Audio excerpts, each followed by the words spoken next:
flight, has spoke over to over 1 million students in 48 states. Let's give it up for our speaker, Daniel. Hey everybody, I'm going to walk you through a little video of my Own It Day, just showing you the highlights. So if you're interested in bringing this to your school, what you can expect is an opening keynote, usually my Own It speech, followed by a team building activity, usually like a school swing dance lesson or salsa dance lesson, but I have some other workshops you can choose from also.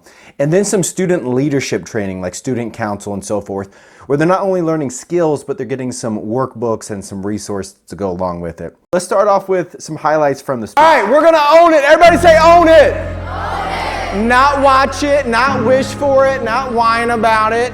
Own it. I need somebody who's going to do a little shoot off with me. Who's going to do a little shoot out?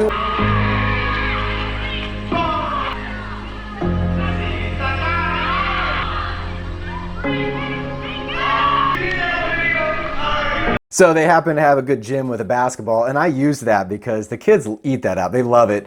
And I just happen to make the shot. But it gets students in this mindset of, hey, there are shots out there to take in life. And I hate it when people think that it's worse to miss the shot. When no, it's worse to not take the shot.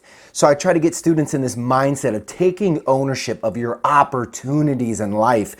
And I need some brave volunteers who are gonna dance with me. So next we're moving into the dance.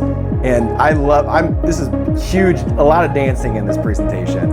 Kids love it. I do this bit called Dancing Through the Decades, where we go through the old dance moves through the new dance moves of today.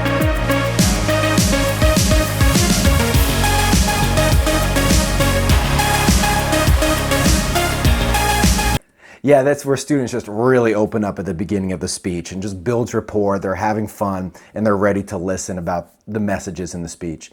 Now this next part is a student volunteering to do a tango dance. I used to be a professional ballroom dancer. Now this is really cool because this is leadership. This student is taking a risk in front of all of her peers, and it's encouraging them to do that also, to open up, to go for things, to be themselves, to try, to learn, to get better. Let's check it out.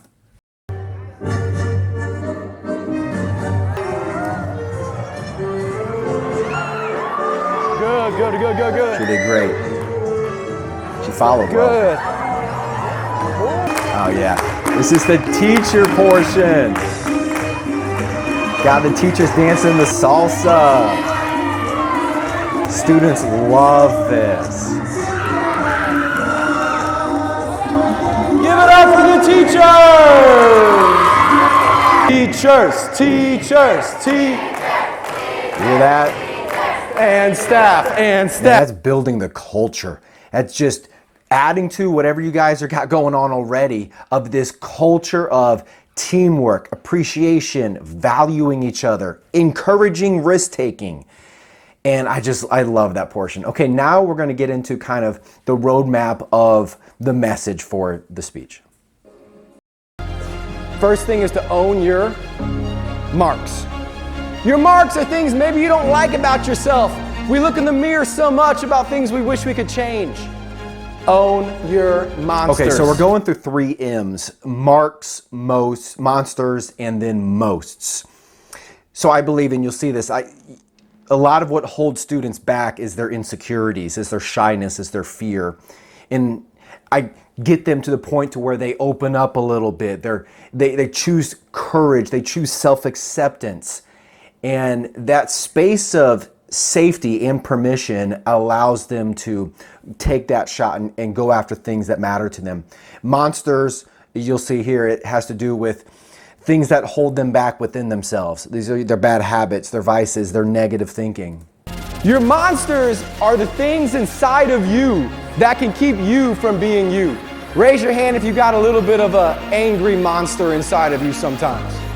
Raise your hand if you got a lazy monster inside of you sometimes.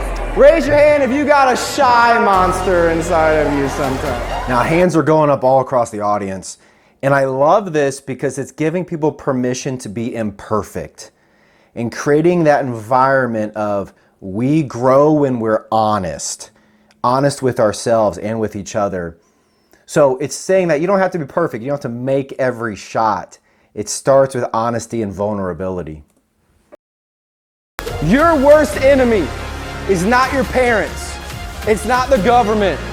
It's you. Because inside of you is that person who will say, you can't do it, just give up, it's not worth it, it's too late. That negativity monster. Guys, you can't change it until you own it. Yeah, so I love this because it's not enough to just tell students they're perfect the way they are. I think we all have to understand that we have monsters within us. And when we take ownership of our thinking, of our choices, then we have more control what we choose to do with it. So I think it's important to say, hey, we can be our worst enemy, and being aware of that, because, you know, teenagers and all of us can be real quick to point fingers, to blame everything else instead of taking personal ownership. Number 3, own your mosts. Guys, this is your goals and your dreams, things you want to do in life. But if you don't own 1 and 2, it's hard to own number 3.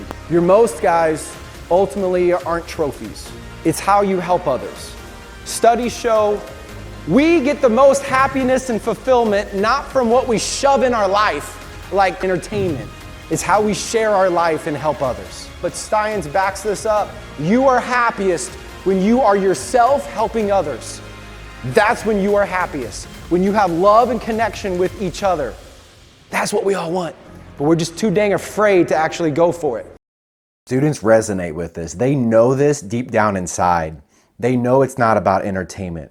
They know it's not about popularity and likes. And building up this crescendo of honesty and vulnerability, which there's stories and stuff you're not seeing. There's stories and examples. There's other stuff that you're not seeing in this video. But they're getting to this space that we start with fun and excitement, but then we move into vulnerability and honesty, which that is the fertile soil for growth. And these students, you can just tell, they're locked in, they're focused. And now this is where we put it into action.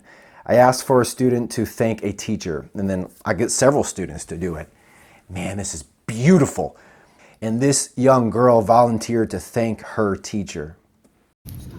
Miss Alvarez, thank you for staying there for me since 4th grade and for helping me through everything I've been through and for giving me advice when I needed it. Look at the other students' eyes. Your smiles. Hey, go up and give her a hug. Come on, go up, give her a hug. Tell her thank you. Go up, give her a hug. Powerful. I Powerful. love that. Round of applause, please. Good job. Students are giving appreciation and teachers are receiving it, and that's so important. Teachers don't get enough appreciation. And this is encouraging that culture of love.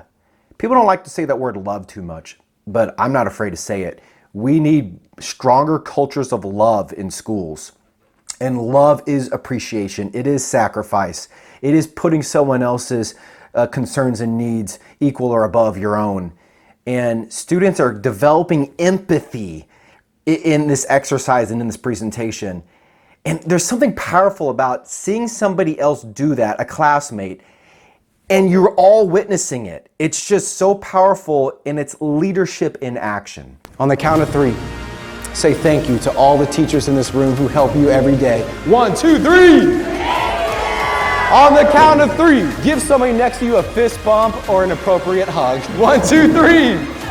On the count of 3, give yourself a big hug. 1, 2, 3! I love you guys, own it, and have a great rest of your school year. Bye, everybody! But that's the idea. Students taking ownership of their impact, starting from within.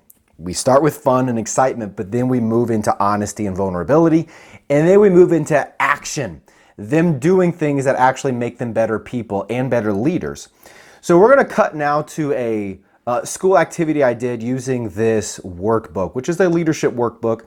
I also did a workshop for some other students, which was based on communication, which was a lot of fun too, teaching them how to be better communicators, build friendships in this digital world, how to give your opinion in an appropriate way, how to resolve conflict, and all of this in a fun, interactive way. So this is a leadership workshop I'm doing. This is the workbook we're using.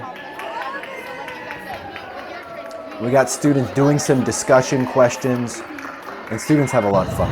Now here's the dance workshop. They're having healthy physical contact with each other, positive social interaction, which is great for mental health. But by the end, you see a transformation of unity within the culture, courage coming out of the students. So all of this is touching on SEL, it's touching on character development, leadership development, and cultural growth and improvement. So I would love to come out to your school and district. I can do this at the middle school and at the high school level, and I also have options for your elementary schools as well. And I also have teacher in-service presentations as well. Let me know if you have any questions, and I would love to chat with you about bringing an Own It Day to your school. Thank you.